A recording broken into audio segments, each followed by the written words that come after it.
Hello and a very good evening. You're watching the news at 6 on Rajya Sabha television with me, Frank Pereira. Here are the headlines. Parliament adjourns, sine die. Budget session ends with Rajya Sabha clearing 14 bills and the Lok Sabha passing 21 bills. 4 crucial bills on GST passed in this session. Upper House takes strong note of BJP's youth wing leader who announced a bounty on West Bengal Chief Minister Mamata Banerjee. Government says state government is free to take legal action against him.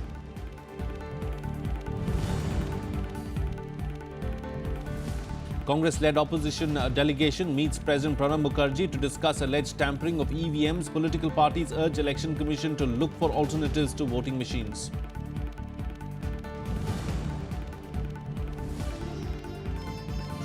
Voting concludes for bypoll in the Malappuram Lok Sabha seat in Kerala and the assembly seat of Upper Burtuk constituency in Sikkim. EC orders repoll in 38 stations in Srinagar tomorrow. Well, Rajya Sabha was adjourned sine die on Wednesday by Chairman Mohammad Hamid Ansari, bringing an end to the budget session. Chairman Ansari asserted that transaction of substantial legislative business was witnessed in this session. The upper house had 29 sittings during which it deliberated more than 136 hours. The 242nd session of Rajya Sabha came to a close on Wednesday. The session began in January with the address to the President to both houses of Parliament. The upper house passed or returned 14 government bills after edifying debates. The House unanimously passed the historic GST bills to bring India under a uniform tax regime. The session, which began with the address of the Honourable President to both the Houses of Parliament, assembled together on the 31st January, witnessed transactions of substantial legislative business. In all, the House either passed or returned 14 government bills, which generated lively debates. 205 zero-hour submissions of urgent public importance were made, while the members also sought answers from several ministers on administrative decisions through 435 starred and 4,629 unstarred questions. Chairman Ansari also hailed the participation of members occupying the last 2 rows in the conduct of the business of the House. Out of a total of 200 submissions, they raised 86, which is approximately 42%. Private members introduced 33 bills, while members also laid 76 special mentions on matters of public importance. During the session, 153 reports of various parliamentary committees were presented. Only one new member, Manish Gupta, was elected in the by-election from West Bengal in this session, while 2 members, Mithun Chakraborty and Bishnu Charan Das, resigned. I take this opportunity to thank the Leader of the House, the Leader of the Opposition, Ministers of Parliamentary Affairs, the leaders of various parties and groups, and the honourable members for the cooperation extended by them in the overall functioning of the House. The budget session 2017 commenced on the 31st of January. Both the houses were adjourned for a recess for a period of 27 days on the 9th of February to reassemble on Thursday, March 9th, 2017. Kriti Mishra's report for Rajya Sabha TV.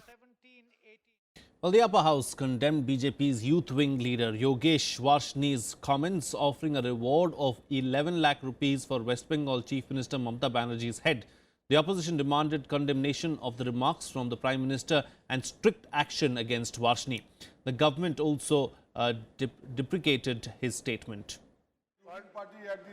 The upper house took strong umbrage to the statement of BJP's youth wing leader Yogesh Varshni, who courted controversy by announcing a bounty of 11 lakh rupees for West Bengal Chief Minister Mamata Banerjee's head. Raising the issue during 0 hour, Sukhendu Shekhar Roy of the TMC said that the BJP youth activist publicly described West Bengal CM as a demon.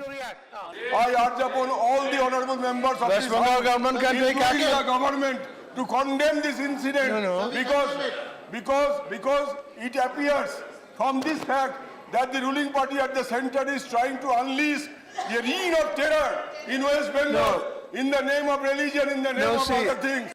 BSP Chief Mayawati and Samajwadi Party member Jaya Bachchan also denounced BJP youth activist remarks in strong words. ये गंभीर बात है तो मैं समझती हूँ कि BJP को केवल कंडम करने से काम No, नहीं action चलेगा। लेना है। उनके खिलाफ एक्शन लेना चाहिए।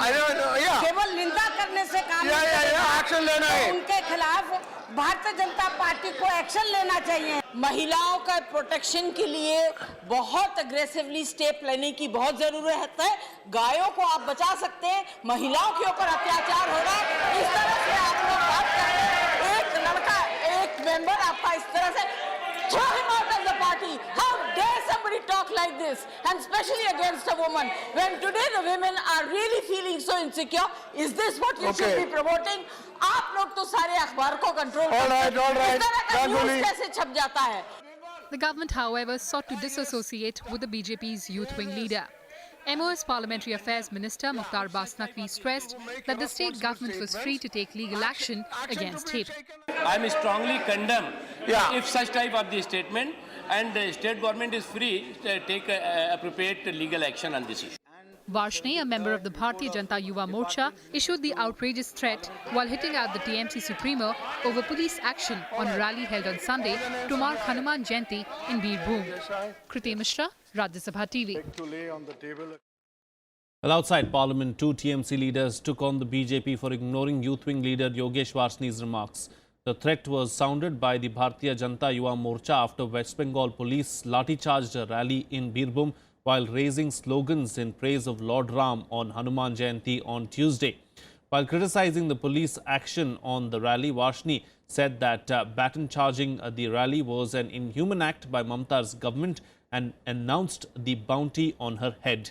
The Trinamool Congress has condemned Varshni's statements, demanding his arrest, while the youth leader remains unapologetic.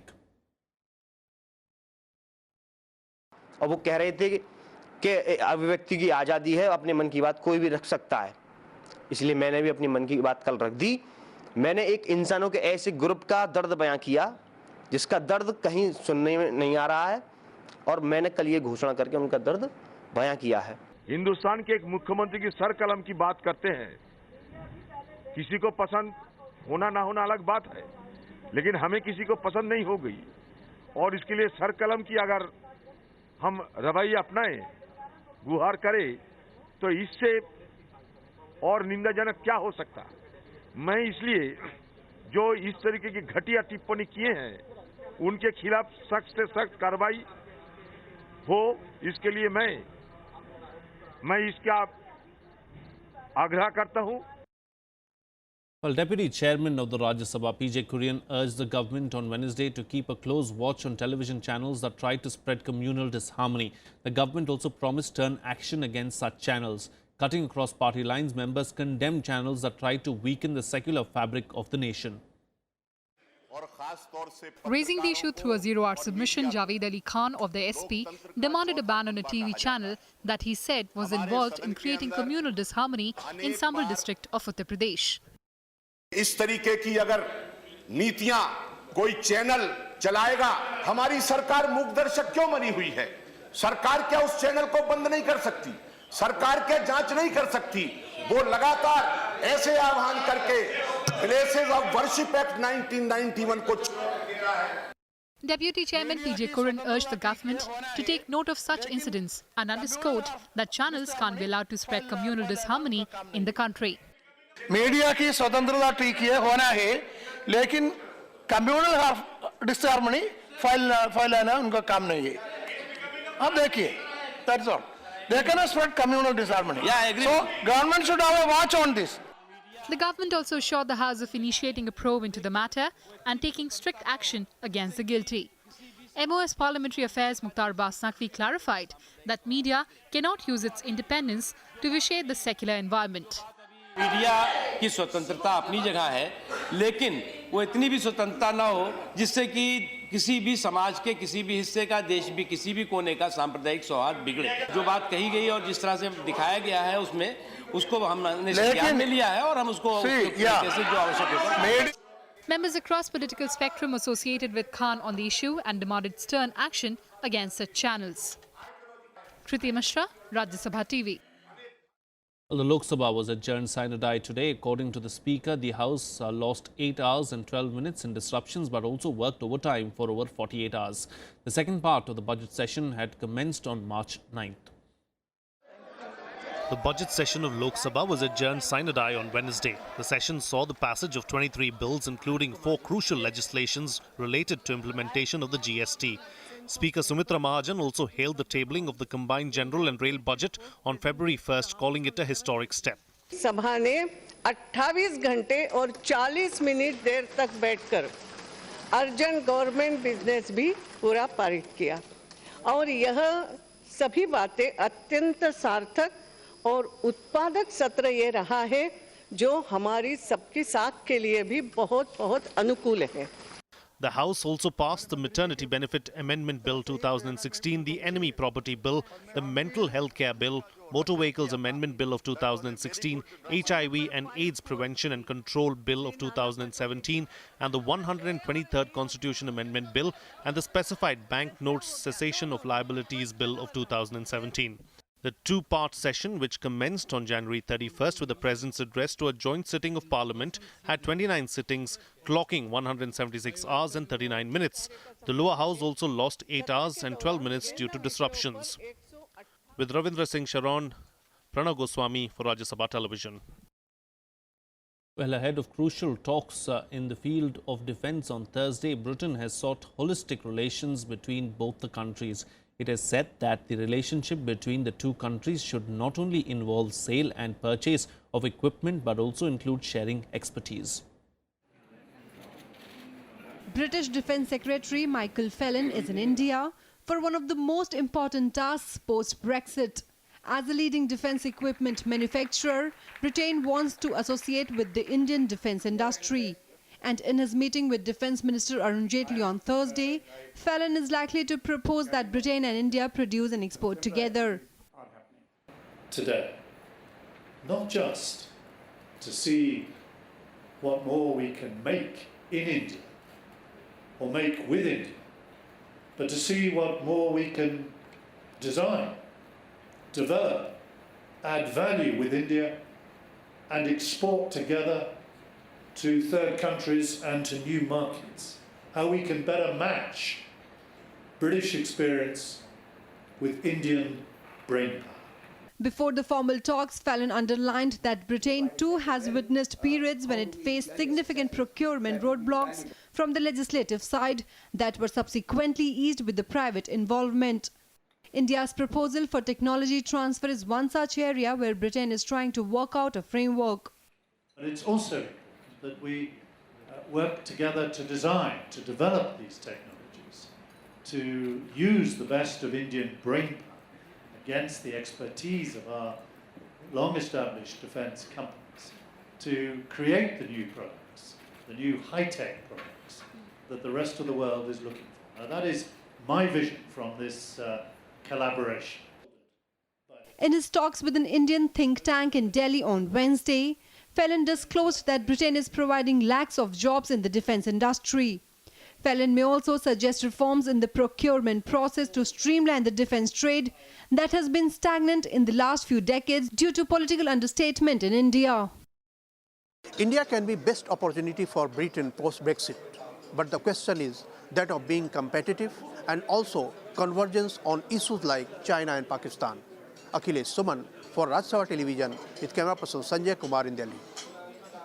Well, moving on. Now, petrol and diesel prices are set to change on a daily basis in keeping with international rates starting May 1st. Major oil companies will roll out the plan on a trial basis in 5 cities, Puducherry, Vizag, Udaipur, Jamshedpur and Chandigarh, and gradually extend it all over the country. Fuel retailers currently revise rates on the 1st and 16th of every month based on the average international price of fuel in the preceding fortnight and currency exchange rate. Instead of using fortnightly average, pump rates will now reflect daily movement in international oil prices and rupee-US dollar fluctuations. With this move, consumers are likely to be more aligned to market dynamics, and political pressure on price hikes will most likely go. It's time for a short break now, but news and updates will continue on the other side. Stay tuned. We'll be right back.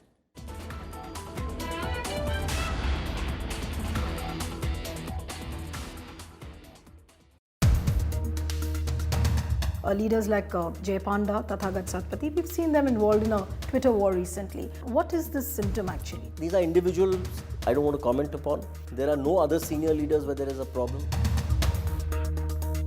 BJD is going back to the old dark days of 1990s. There was widespread corruption, then sheltering of people with criminal backgrounds. All that is happening right now. Apart from the chit fund, there is no other issue of allegation of corruption.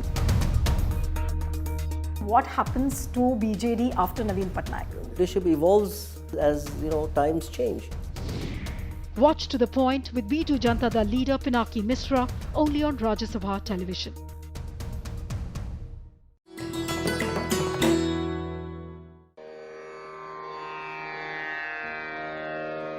The sacred relics of Buddha were unearthed in Piprava in Uttar Pradesh.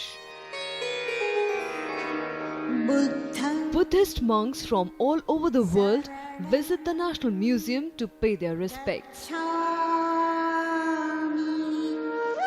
These charred bone fragments of Buddha are housed in the gold canopy gifted by the royal family of Thailand.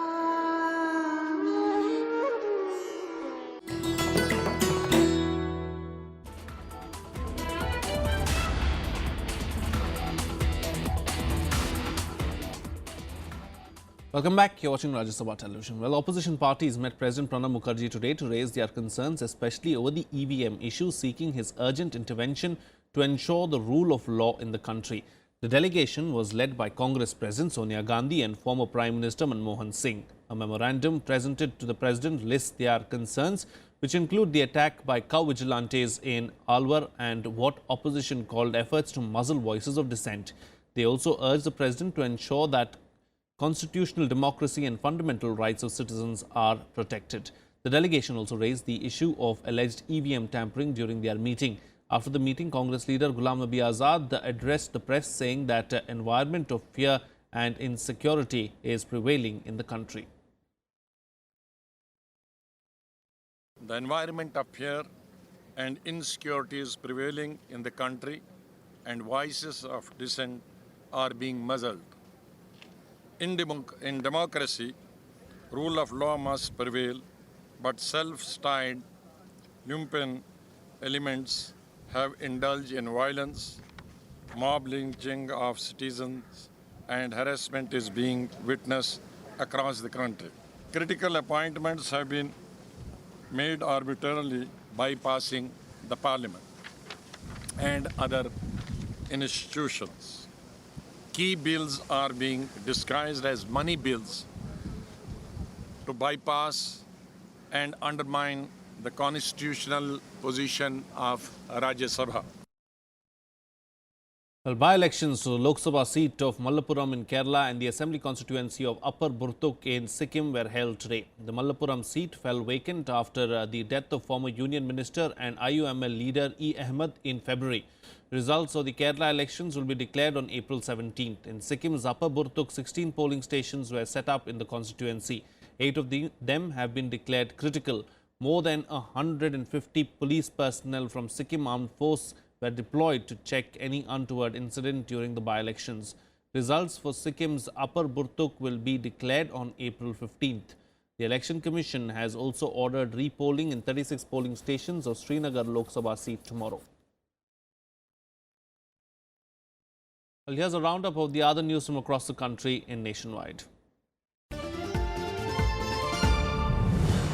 The centre today moved the Supreme Court seeking a hearing on its creative plan regarding the protection given to armed forces during anti-militancy operations in areas where AFSPA is in force.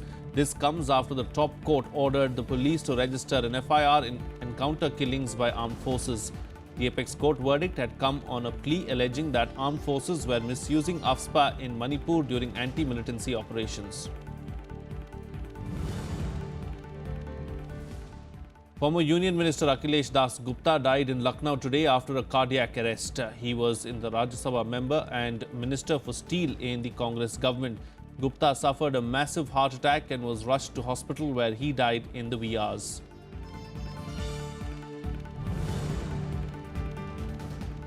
A Delhi court issued an open-ended non-bailable warrant against Vijay Mallya for allegedly evading summons in a FERA violation matter. This was done after the Enforcement Directorate submitted that the non-bailable warrant issued on November 4th last year was not being executed and it needs more time to do so.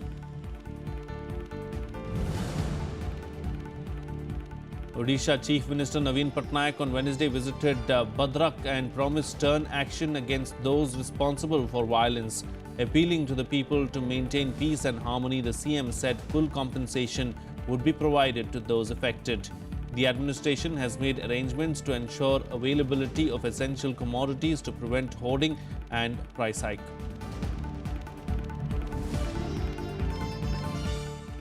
Well, China on Wednesday warned India that the Dalai Lama's visit to Arunachal Pradesh will have a negative impact on the settlement of the border dispute. China also blamed New Delhi of violating its commitment on the Tibet issue. Beijing has warned of further action to safeguard its sovereignty and slammed the provocative statements of the Tibetan spiritual leader and also Chief Minister of Arunachal Pradesh, Pema Khandu, who has said that the state shares its border only with Tibet, not with China, calling the boundary and Tibet-related issues the political foundation of the India-China relationship. The Chinese Foreign Ministry said that the Dalai Lama's visit is a disgraceful performance which will by no means change China's position on the thorny issues. China is opposed to the Dalai Lama's visit to Arunachal Pradesh, particularly Tawang, which it considers as southern Tibet. Its media and foreign ministry has repeatedly aired its opposition to the Tibetan Buddhist leader's ongoing visit to the region. Some more international news now. U.S. Secretary of State Rex Tillerson held talks in Russia with Foreign Minister Sergei Lavrov in Moscow on Wednesday, even as America urged Moscow to stop supporting Syria. The visit comes amid tensions over last week's suspected chemical attack in Syria and U.S. strikes on a Syrian base. Calling the strikes unlawful, Lavrov said it was important not to allow a repeat of the attacks. He added that he expected a frank and honest discussion with Tillerson on forming a broad anti-terrorism coalition. Tillerson said that he also looked forward to a candid discussion and that Washington's lines of communication with Moscow will always remain open. Russian President Vladimir Putin may also meet Tillerson later on Wednesday.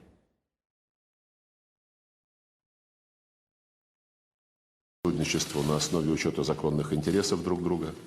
We have reiterated multiple times that we are prepared for a constructive, equal footing and a good dialogue with consideration for our legitimate interests. Our meetings today come at an important moment in the relationship so that we can further clarify areas of common objectives, areas of common interest, even when our tactical approaches may be different, and to further clarify areas of sharp difference so that we can better understand why these differences exist and what the prospects for narrowing those differences may be.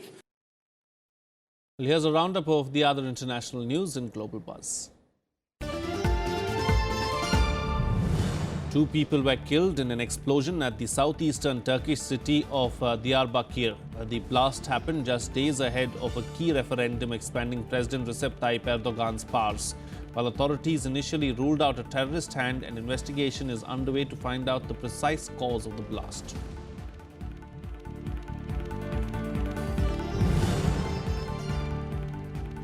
Pre-explosions rocked Borussia Dortmund's bus as the German football team headed for a Champions League game against Monaco. Player Marc Bartra underwent an operation after breaking a bone in his wrist. No other players were hurt. A letter found near the scene was being examined as part of an investigation. German investigators are also looking into the possibility that the attack may have been carried out by Islamist militants.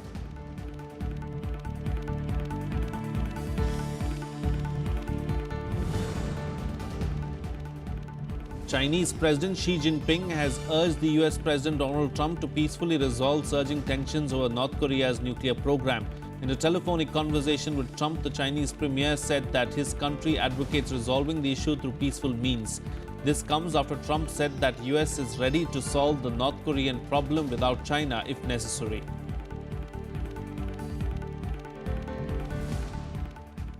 A Rio Olympics silver medalist PV Sindhu today advanced to the pre-quarterfinals of the Singapore Open Super Series tournament. In the opening round, the Indian shuttler, who is seeded 5th in the tournament, defeated Nozomi Okuhara of Japan 10-21, 21-15, 22-20. Saina Nehwal is not taking part in the competition, while the other Indian in the women's singles, Rituparna Das, bowed out earlier today. In the men's category, Sai Praneeth made it to the pre-quarterfinals after beating Emil Holtz of Denmark 1721, 21-7, 21-19. Well, that's it on this newscast. Have a good evening.